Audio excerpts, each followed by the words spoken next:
Welcome to Tea Time with Shayleigh and Amber. I'm Shayleigh Evans, and I'm a life coach for pets and their people. I'm a truth seeker, and it's my passion to empower others and to give animals a voice along the way.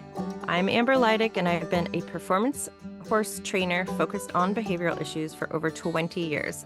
My current passion is creating impactful in-person and online events and collaborating with professionals to be on the leading edge of positive change in the horse industry.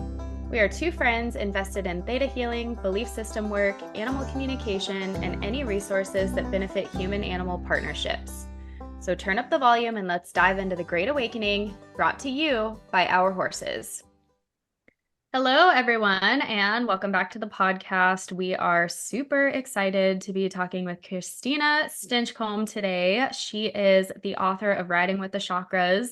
We had the pleasure of collectively reading her book in the tea house. It's been a super fun book to read. Everybody really connected over it. And yeah, we're just super excited to talk with you. So thank you for being here. Thank you so much for having me. It's totally a pleasure and an honor to be here. So I've been excited about it. I loved when you let me know that the book was chosen to be your book of the month in November, and I was like, oh, I wanted to be in the book club. It would have been so fun for me to get to kind of hear and participate, be a part of it. And but I thought that might also be a little weird. Like I wanted people to just be totally able to say whatever they wanted to say. And so it's fun for me to now kind of be in here where hopefully I'm excited to get some of your insights and feedbacks, and all the questions are super helpful too. So thank you. Awesome. Yeah, it was only good feedback for your book and just a really good, like a good feeling read, like one of those books where like you're just like, yes, like things are resonating. And it's funny because before we got on this podcast, I was telling Christina, I have all these little bookmarks in here with like, I'm like a person who can never get rid of any book that I buy. And I'm a chronic like highlighter, underliner, and I'll like write stuff. And so I have all these little notes in here. But something that I loved, I was reading like about the author, and I love that it says her passions include horses, healing, and pondering the nature of the universe, because pondering the nature of the universe is like something that Amber and I embody too. Like we just love that. So would you mind just talking a little bit about yourself and your journey to get to the book, and maybe even your journey in horses, or whatever you feel like is coming to you at the moment that feels good to speak about? Sure. I think I've always been that kind of seeker and searcher, and pondering the nature of the universe has just been a part of me since I can remember back. I think, that probably teenage years of, going through that sort of um, existential awakening, maybe, and just, trying to make sense of like, why are we here? And is this just some kind of, freak accident or some experiment, and some, and really trying to kind of grapple with those meaning of life, big questions. And I also, in those years for me, I was, my parents divorced when I was 11, and I went to boarding school, and then I was in college. And during that time, my I had this great privilege of being very independent. So at the same time, there's sort of this price that came with that too, of being sort of abandoned in a way, where I think because I did well in school and was responsible in a lot of ways. And this was like, back in the day before the world got super crazy. And there was, I mean, in terms of like, I don't know, AIDS or fear coming in with like people traveling by themselves. And I had this big sort of independent um, spirit in me where I was like, yeah, I'll travel around Europe by myself for a year while I'm 20, 21. And and I also did a lot of besides traveling, um I I went to a lot of Grateful Dead shows. I had a lot of time to like experiment in my own you know mind to try to figure out a lot of these answers to these big questions, and had my own kind of, direct revelation that came through in those days. Not that I had it all figured out, but it's just always been a part of my seeking and searching. And um, so I had horses in my life early on, like 9, 10, 11, 12. By the time I went to boarding school, I think I just turned 15. And so I had a long hiatus from horses where I would only see them occasionally. Um, and then after I had my two kids, I got back into horses, and then they've been a big part of my life pretty much ever since. Um, so uh, uh, after college, I ended up with a cross-cultural anthropology major, which was was great because I was always interested in the world and different cultures and trying to figure out, again, that sort of like, where do we overlap in our beliefs, or what, the bigger picture of like, we're all, you know, this human process and love and the connection and those pieces of um, where I was in my head. So I ended up with this major in cross-cultural anthropology. And then when I graduated, I moved to Colorado. I wanted to open a Ben and Jerry's, but at the time there was they had this 2-year moratorium on opening new scoop shops west of the Mississippi. So I ended up opening a cookie company instead. And so I've pretty much always just been an entrepreneur um, my whole life, and been able to sort of dabble in lots of different things. And so um, I think, starting with um, martial arts, and that leading into some feng shui, and then that leading into some dowsing, and that leading into more work on energy. And so that common theme of just energy and flow and harmony and balance and all of that has been kind of at the core for me you know, for a long time. And then horses, it took me a little while to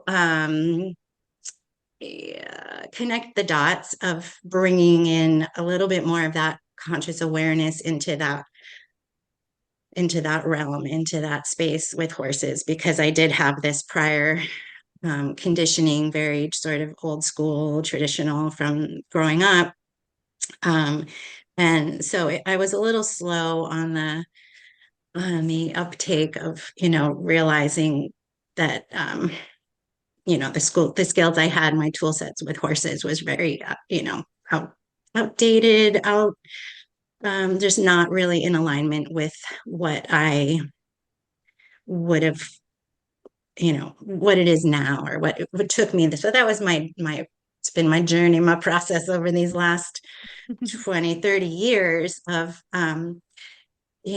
figuring out how to be a better horse person, be more aware, be more aligned, be more, all the things, all the things.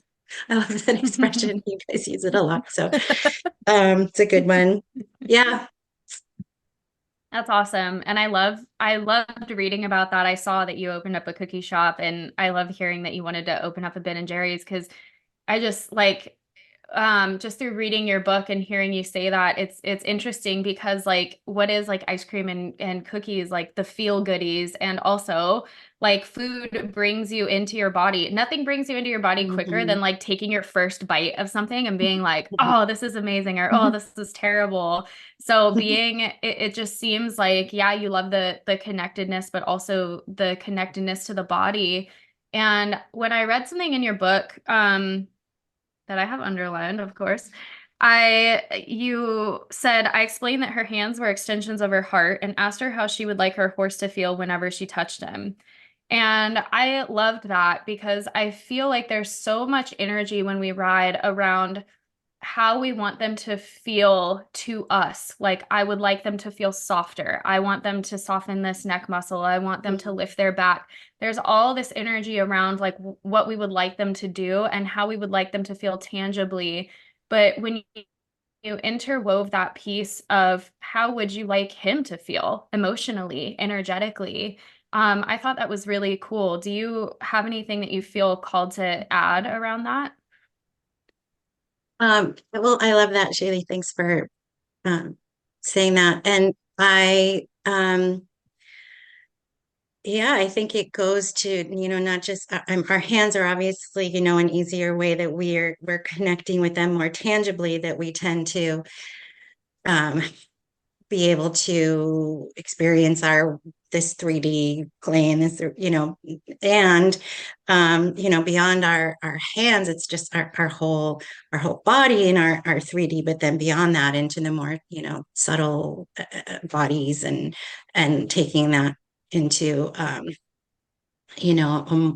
more energetic and ethereal level. So I think, just once I, was like, oh, thinking of each of the chakras and how they relate to our riding, our horses, our horsemanship, and just knowing too of the heart, and as its extension, our hands being the extensions of the heart, it just kind of naturally um, came together as like, okay, yeah, when we're engaging, and I think so much of my journey, and the journey for so many who are in this process of creating deeper connection in our relationship with our horses, is all about our own self-awareness, and knowing, well, how are we approaching, and how is our energy. And so, our hands kind of being a thing that we can connect to more easily than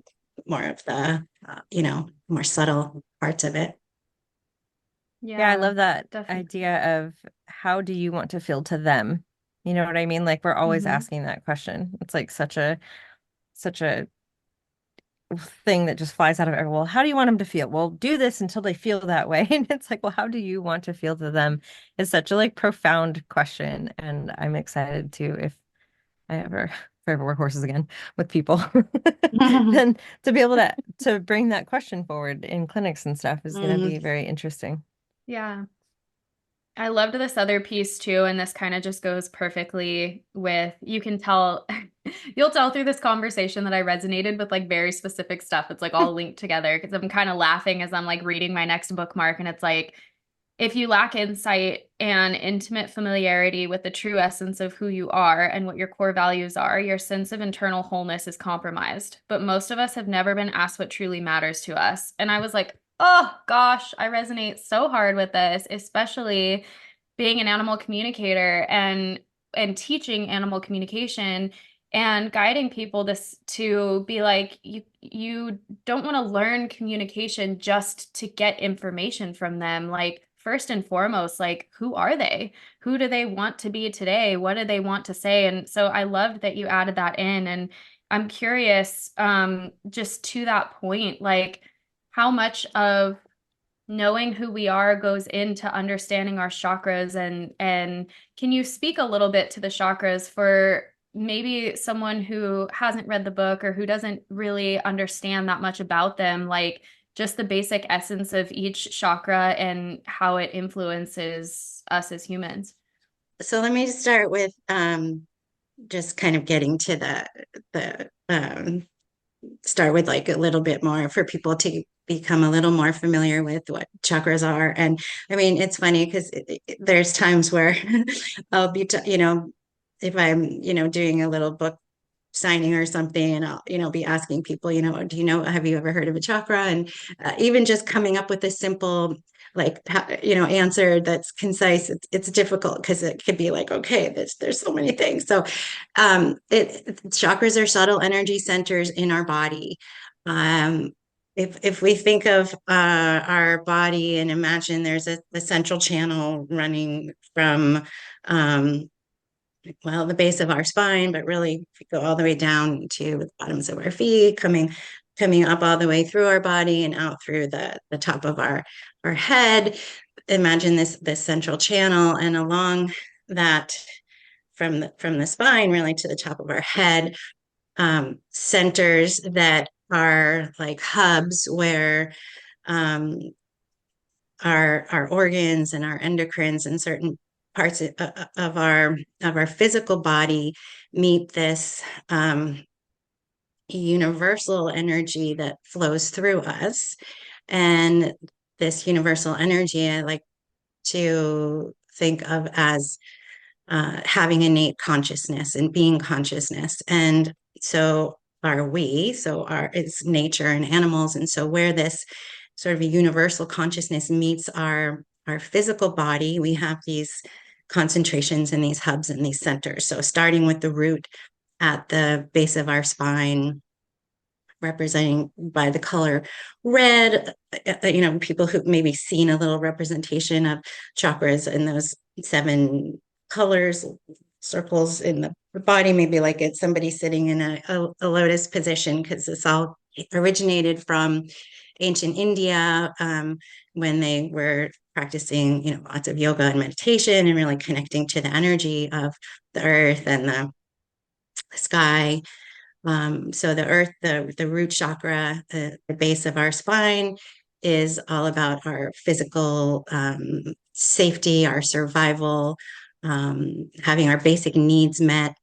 And then the next one above the root chakra is the sacral chakra, which is basically our womb space. And even for men, that's an energetic space of creativity, and also the water element. So if you think about like our bladder and in our pelvic bowl, and this idea of elements coming in. So water being like emotions, like the moon, if you think of that part of that watery emotional space of creating. So that's kind of our feel and our sensuality and our sexuality and our think of where you birth and making those space of creation. So then the third chakra, so people can also talk about it as first, second, third, up to the crown. So first being the root, second the sacral, the third is the solar plexus chakra. Most people are familiar with their solar plexus. It's the color yellow, and this is our center of our will and our determination and our strength and our power and energy, like the sun. So I think most people can relate to the idea of the sun being powerful and strong and yellow and fire and so anyway, that's right here at our solar plexus. So it's a good place to tap into that sense of our and power is one of those concepts that can be really dissected and looked at and talked about, and like and our horses are of course like the masters of helping us learn about power, our own power, how to have power in a way that is in balance, that where we can bring in that masculine and that feminine energy in a way that's not what so much of our culture and our society nowadays, although there is this beautiful shift happening, but traditionally there's been this kind of profane kind of power. So if we can bring in our more of the divine feminine energy and work with our power in a new way. So anyway, there's so many different, and I don't want to ramble. I can ramble on forever and ever, but that just kind of gives a little bit of an idea of these centers and their consciousness and what they relate to. So, but I will quickly just go, okay, next, heart, green, blue, throat, third eye right here. A lot of people know the third eye too, our intuition, our visualizing, all that. And then at the top of our head, our crown, our connection to the beyond, to source, to whatever it might be for each person individually. It's a very personal subject, but I think of it as that source energy, that consciousness, that intelligence, that which is what we are made of, what is our birthright, who we are, to kind of reclaim this, knowing who we are. So back to the very beginning of what you started to talk about with this great big broad question of, knowing who we are and our values and what's important to us, and that we typically aren't asked, well, what matters to you? We're so sort of enculturated to be, from our parents or society or whatever, what should matter to us and what should be important to us. And it's kind of just astounding how um we how these elements of knowing these like core important essential things about who we are has kind of gotten you know just overlooked by a lot of our education and even our parenting and that sort of thing. So we kind of have to go through um, this messy human process of trying to figure out these things. And some of our lessons are a little messier than others, but again, our horses get to be our amazing teachers and helping us learn a lot of these things about ourselves. And luckily, they're very forgiving.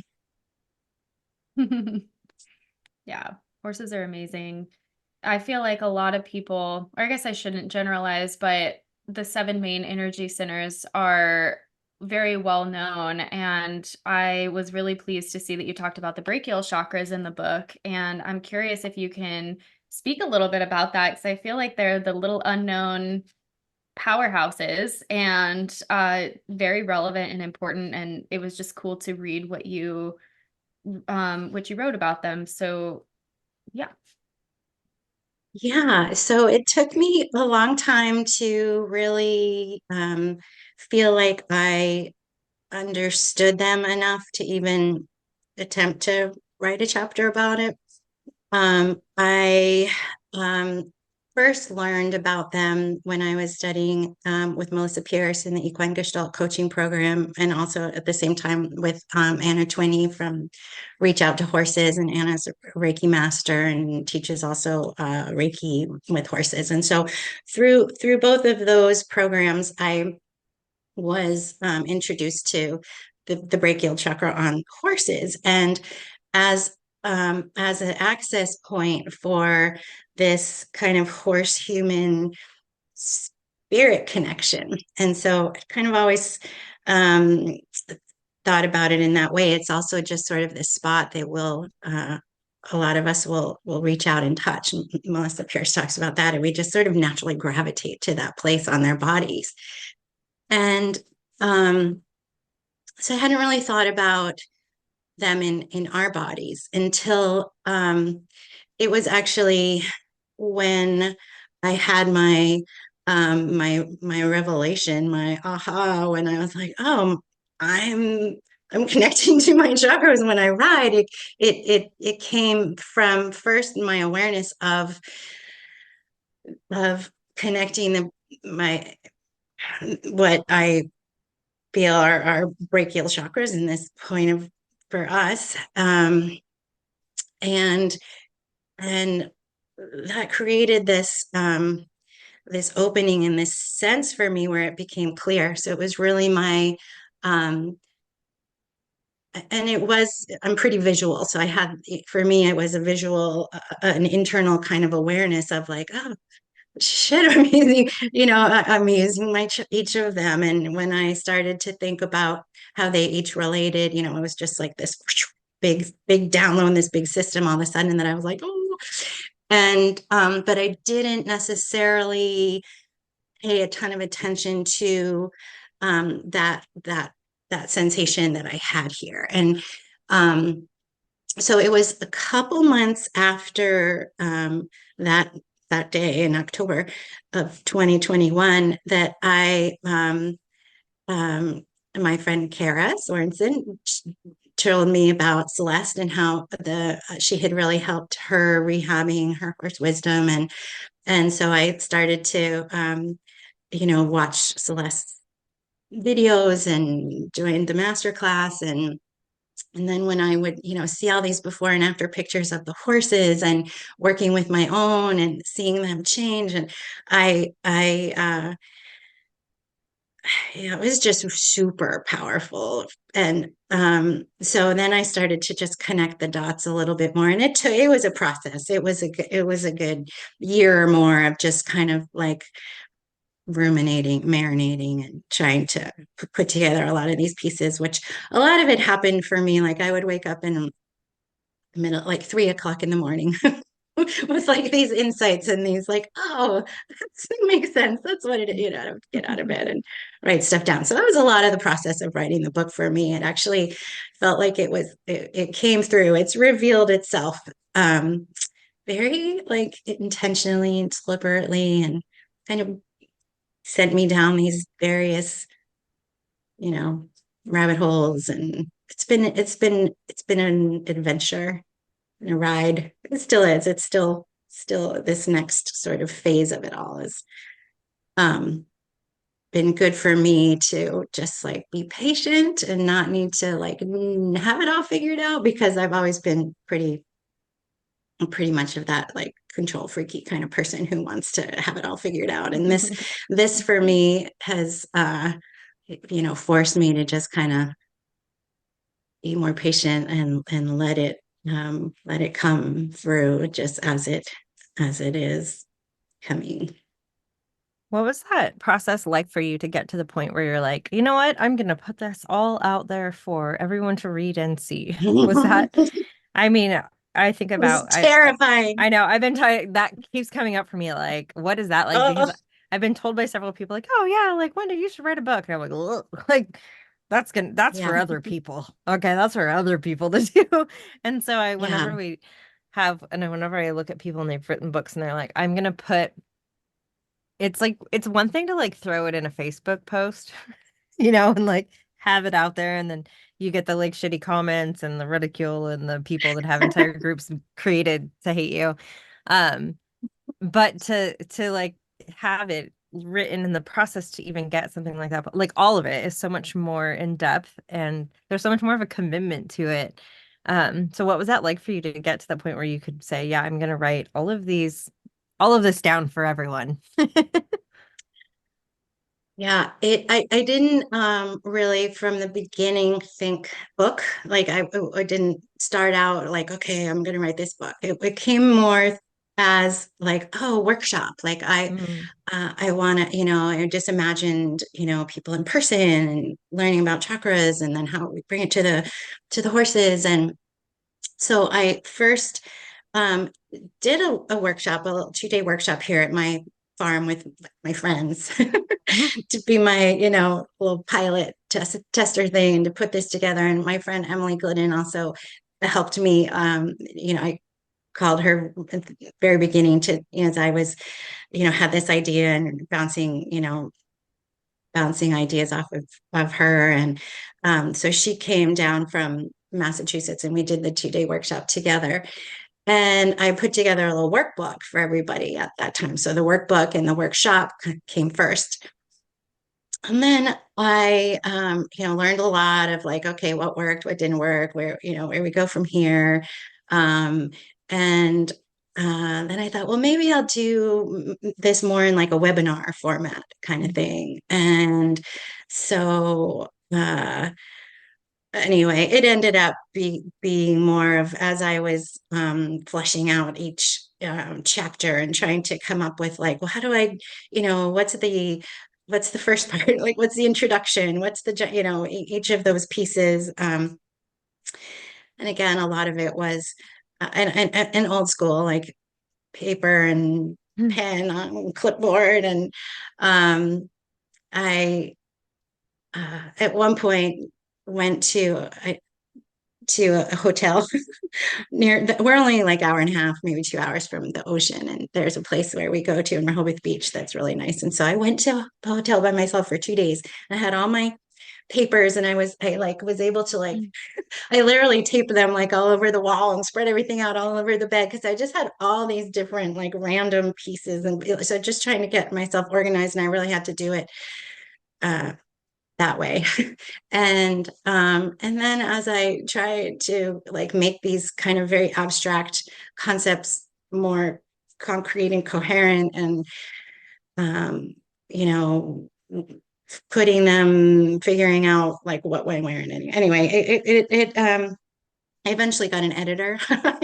Oh, And that was a huge piece of it because she was amazing and not only, got understood the material and horses and everything and was able to just be very clear, with me about like, this doesn't make sense. And then this is good. This, what are you talking about? And being able to really be very, uh, very, yeah, direct, kind of like a horse.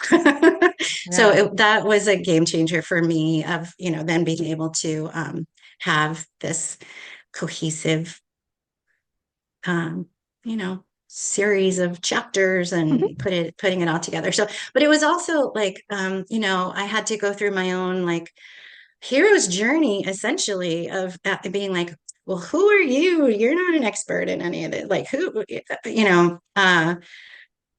and so I started, well, when I thought I was going to maybe do like a webinar or something, um, not great at speaking in public or like making videos or anything like that. So I started out just doing these little Vimeo recordings, and I would just talk to myself literally on the screen, and then I would, yeah. So that was a big part of my process too, and I did very little on Facebook as far as like I would be like I have this thing, but like, it was kind of secret. Like I would be like, I don't know, I'm not ready to talk about it. So I definitely was like protective of it too because I and normally I'm somebody that would just be like and like put it out there, but this was, I don't know, felt very kind of sacred, and it felt like I was kind of called in a way to bring this out there and wanted to make sure that I was doing it in a way that was um careful and yeah, still a process. Just even, Well, now that like the book is out and then it's like, oh, you're an author and now it's like, oh, okay. So it's all new territory for me. It's fun. yeah, a new piece of your identity. That's so fun. Amber Yeah. and I talk about, it's interesting that you talked about the editor and that being such a big shift because Amber and I talk about how we need to get somebody to do like the doing side of things for like the podcast and stuff because Mhm. we realize, you can't really be in the doing and the receiving at the same time. And it sounds essentially like what you were trying to do all the things and trying to be in the receiving mode and organize things. And Mhm. I feel like so many of us do that is we're trying to be in that feminine and the masculine at the same time. We're trying to get all of that and just learning that it's okay to ask for support and finding the right support is like such a integral part of so many processes. But that's cool that you were able to come to that space and accept the help and just allowed the journey to unfold the way that it needed to. That's awesome. Thanks. Yeah, I think, I'm still like even in this next process, it's really important to ask for help. So yeah, for sure. And trusting that you'll find the right people and I'm still sort of in that place now at this next phase of it and of trying to do trying to do all the things and so yes, having help is a beautiful thing, and a partner, it's great you guys have each other, that's so nice, so yay. And it's so funny that we were talking about that. And as we were getting on the call, and I was saying, I'm going to check the Facebook and, make sure we have all the questions before we start. And I look and I find a message that says, just so you know, last weekend's podcast is actually Catherine's, but it says that it's the author's. And I was like, oh God. Like, it's like there's so many moving pieces.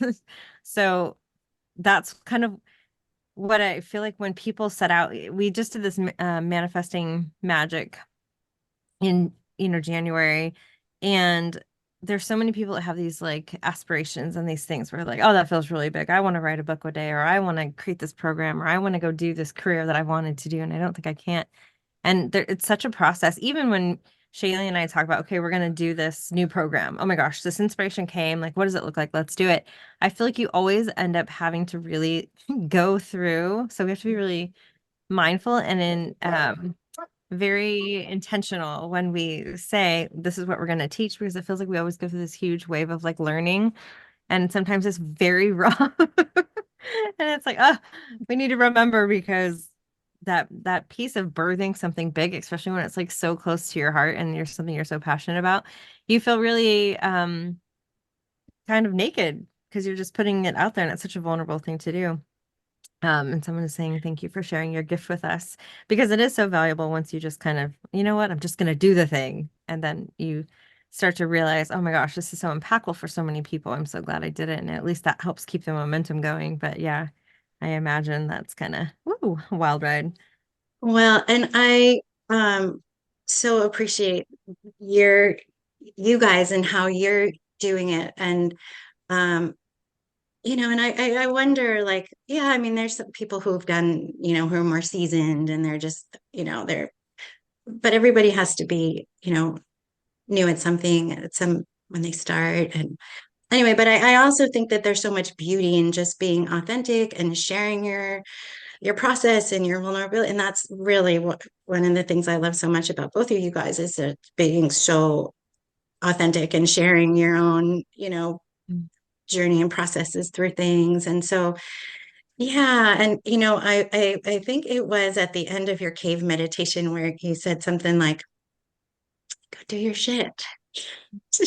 And it was like, yeah, that's what, it's like, all right, do it, right? Do it. Like, so I don't know. I guess sometimes um, I mean, that's like where it gets really exciting is when you feel like you found you know, what your gift is or calling or what you want to bring forth or what really juices you. And, so anyway, yeah. I love that.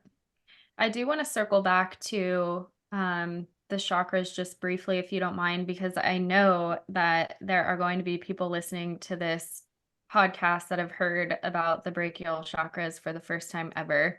Mm. And they're going to be like, what are they? How do you even know where they are and what they do? And um, I guess my question would be for someone who's just hearing about them for the first time, how would you find them or sense into them or understand like their status, if they're open or closed, so to speak, or the health of those energy centers?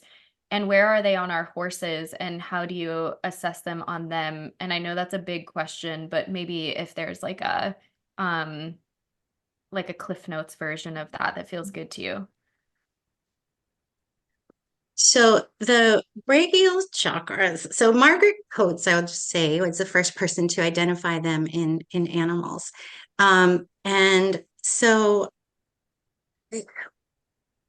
the way I experience them and what makes most sense to me is if you put your hand in your well, it's a shoulder's nest in the body. So that little part in front of the sort of round part of your shoulder, kind of under your collarbone here, which I think is pretty much where the thoracic outlet, the nerves, that I don't know, I'm not super good in anatomy, so but it's I know in traditional Chinese medicine um, these are lung points, a meridian, and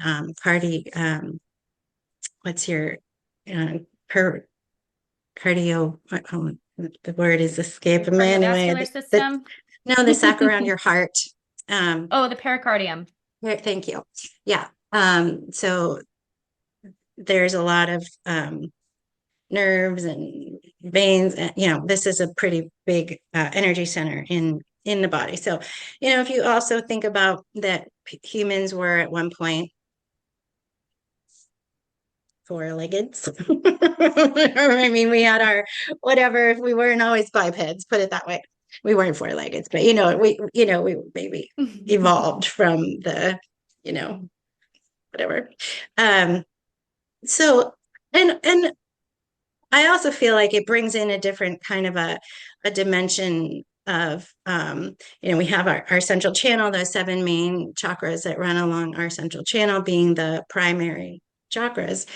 And that's been mostly what is taught and what people are familiar with. And so this was another piece of when I had this kind of insight into this, what I ended called the brachial axis, which felt to me like this, connected energy through these 2 points that added. And I've always, I love numbers and math and geometry. And so if you think about our x-axis and then here's our y-axis, it just adds more dimension. It gives us structure. It's not just this one linear thing, but we're also, if you think of like, the Vitruvian Man, Michelangelo, like, okay, we have this pretty, in terms of like sacred geometry, it's not just this one path, linear thing. That's kind of our primary central channel, that energy is flowing through, that our whole electromagnetic energy field kind of creates this toroidal sphere, that like donutty shape. Maybe a lot of people have seen the Heart Math Institute shows like, okay, the energy from the heart, and there's this electromagnetic field energy that looks like a big kind of donutty kind of a bubble thing. So I don't know, kind of lost where I was going with that tangent, but becoming more than just this one dimension. This brings us into this different dimension, and then I kind of went on this. I was not raised Catholic or with any real religion, but it gave me this whole new appreciation for the cross, and for just thinking of our bodies, and that structure makes a lot of sense. So I think of the brachial chakras as adding this piece that gives us this access point. It's also the idea of Father, the Son, and the Holy Spirit. If we think about what those things are, as above and below and within, so it brings this sort of wholeness to connecting us in our physical body with the outside and the energy of the universe. And so a lot of that is represented in a lot of the symbolism with the chakras in the, looking at like the 6-pointed star is basically triangle in both directions. So that's connecting the the earth and the sky and the heaven and the earth and the physical and the spirit. So yeah, did that make sense? Yeah, it makes sense for sure. So what might they feel like to someone if they're open and connected versus if you're not in touch with them, if that makes sense? Yeah, I think like so many things energetically and in our body and with our awareness, and it's taking the time to kind of look and feel and ask. And so if we're not normally aware of it, like most of us aren't necessarily even that aware of our own energy, we might have these subtle awarenesses of maybe really, really liking a person or really not liking a person, or walking into a space and kind of being like, oh, it's weird in here, or oh, it feels nice in here. So those things that we don't necessarily always acknowledge or validate or give ourselves enough credit or validation of those things. So, but when we start to pay more attention to all of those things, and including our own body, so it's really about when we become a little more embodied, a little more aware, a little more conscious, and start to explore and ask ourselves, okay, so Do I feel, and this was actually a lot of what I did as I went through the book, because I was not somebody who, practiced a ton of yoga or did a lot of this. It was, for me, it was a little bit more about personal development, looking at values, looking, through. So I had to come back to like really trying to be with them and experience them and feel them myself. And so I think that's for each of us to do that, where we're sitting and being quiet and coming, having that mindfulness practice. And there's a lot of um, and there's this great movement where a lot more people are connecting to our nervous systems and how we can support ourselves through being more coherent and more regulated through our breath, through different neuro exercises, through understanding the nervous system and the polyvagal theory and all of that great stuff. So being a little more in tune with our interoception, our own awareness of our own bodies. And then when you go, okay, well, all right, here's my body, here's my central channel, here's my head and my brain, and just kind of playing with them all and tuning into them all, and then going, oh, what no, do I have these brachial chakras? What do they feel like? How can I, and it takes movement, and it takes there's layers. And so however you can experience, however you can, when we do this through our own, sometimes it might just start with our imagination and doing a little bit of visualizing. Not everybody is visual. You can do it just by like feeling it and touching it and just being like, okay, well, let me, connect with this. What is it? So we can kind of each do our own. And then you might be like, oh, I don't feel that at all. And so when you can start to, move a little more and bring a little more awareness to that space, and then that connection between that space and our own, however we interpret that information, the perception, because perception is just such an interesting topic in general too. So yeah, as far as like being open and closed and all of that stuff, that's still part of my exploration with the chakras too. Like I don't necessarily worry so much about like, oh, are they spinning, in the right direction? I mean, everything's spinning, we're all spinning, we're all, so and they can, I don't know, open or close. It's more about like, I think, coming into a coherent space within ourselves. And for me, the chakras are a tool that can help us connect more deeply to our own states of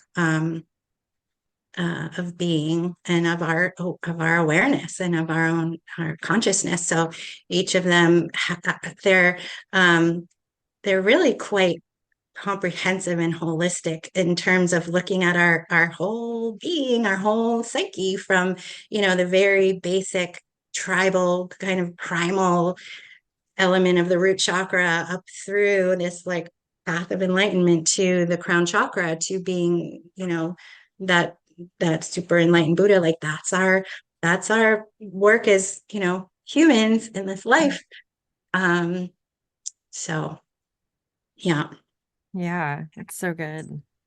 We wanted to make sure that we had time to get to our question. We had one Okay. question from Nikki, and I'll go ahead and read it. This is from one of our members in the tea house. If possible, I would love to see if she talked more about how she feels. Oh, this is sort of what we were talking about. How she feels in her body and ignites or focuses her energy on each chakra as she's writing. Does she have a simple exercise that she uses to dial in the feeling of the chakras and maintain them throughout her ride? So is there like I know that you Yeah. have some exercises. Is there one that is like your go-to that you're like, this is what I do and this is my... Yeah, so that's a good question. Thank you, Nikki.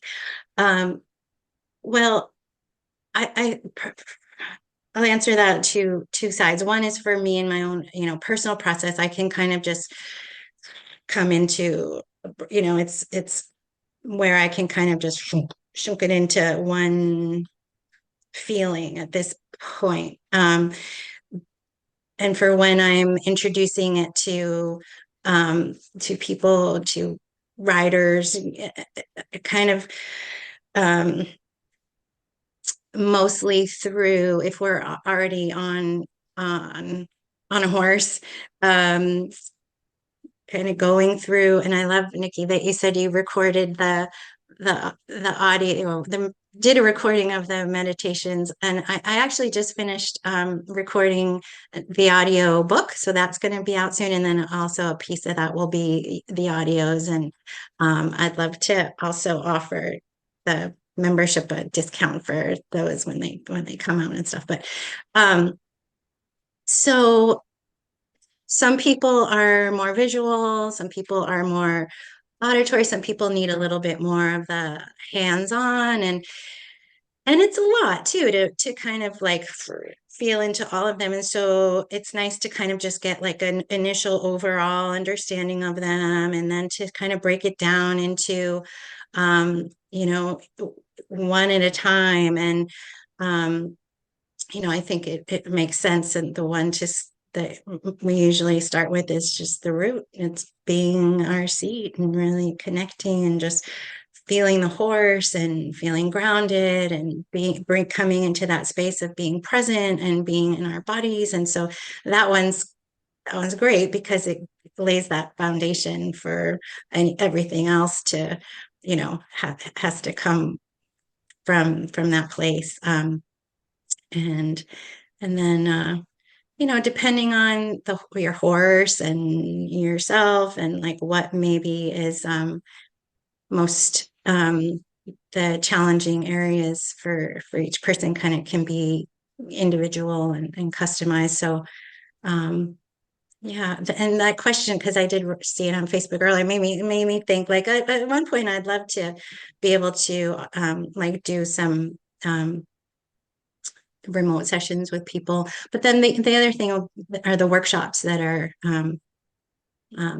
currently being still put together. But I'm looking at different formats and trying to figure out like what could I do in a 1 day thing, or how to, you know, maybe chunk it over time, and what could I do virtually versus in person, and that sort of thing. So that's all being formulated. So I hope that answers the question. That's helpful. Mm-hmm. Yeah. Okay. Definitely.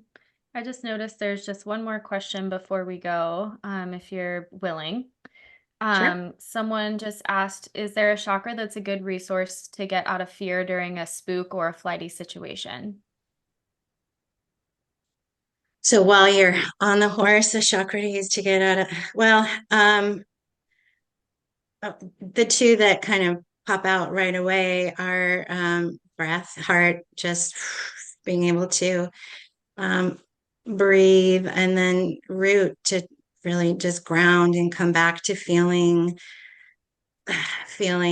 yourself on your horse on the earth, both of you together on the ground. Not both on the ground, but you know what I mean. Supportive. We know what you meant. Not both on the ground. Hopefully you're not on the ground. Yeah. Too late. You've And already then, done it wrong. and I think also, you know, our third eye, you know, being our command center, like being able to just first of all go, I'm okay, we're okay. Help your horse communicate like, okay, we're okay. I see what might have scared you. So, you know, that's kind of the operating system to remind us to go, okay, let's breathe. Okay, let's feel ourselves grounded. So those are kind of the simplifying that. So good question. Mm. Yeah. So if people do want to work with you, and I said you're in the process of putting those workshops together, or also maybe possibly doing remote sessions, which is fun. Is there some place that people can go? Do you have your website that you want to share? Sure. So you can find me. My farm is Airy Hill Stables. So I do have my main website is airyhillstables.com. But if you go to ridingwiththechakras.com, it takes you to a page on my website. So both of those places will work. So yeah. Nice. Perfect, perfect. Well, it was so good talking to you. And I Thank you. can't wait to see how all of your programs progress and how you grow and share it with everyone, Well, expand. thank you guys so much for having me. This has been super fun, and I appreciate all your interest and your support and your questions. And I'm really enjoying being a part of your membership too. So look Fun. forward to more. Oh, there's always more. Yeah. All Yeah. right. Well, we will talk Okay. to you later. Thanks. Bye.